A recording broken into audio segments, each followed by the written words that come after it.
बतिया बोलली गे जान, जैसन बतिया बोलली गे जान, मन कर जहर पी के सुइत जियाओगे। जैसन बतिया बोलली गे जान, मन कर जहर पी के सुइत जियाओगे।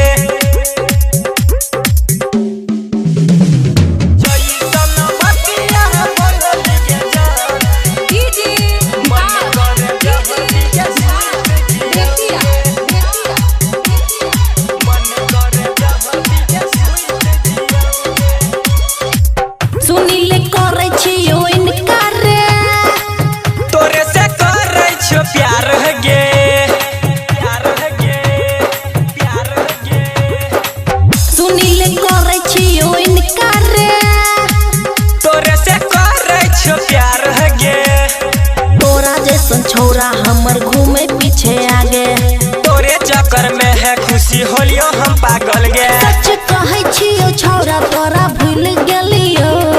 जैसन बतिया बोलली गे जान,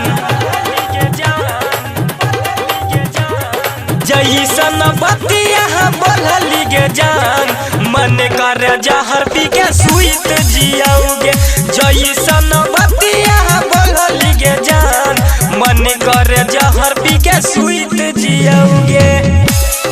जैसन बतिया बोलली गे जान, मन कर जहर पी के सुइत जियाओगे। मन कर जहर पी के सुइत जियाओगे। तो इच्छा छौरा आवारा रे, तोरे प्यार में सब कुछ गवारा गे।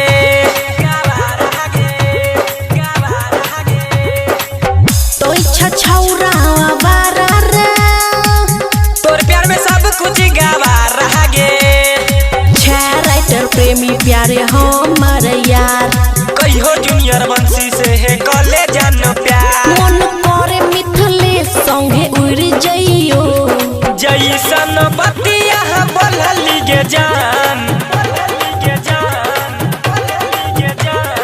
जैसन बतिया बोलली गे जान, मन कर जहर पी के सुइत जियाओगे।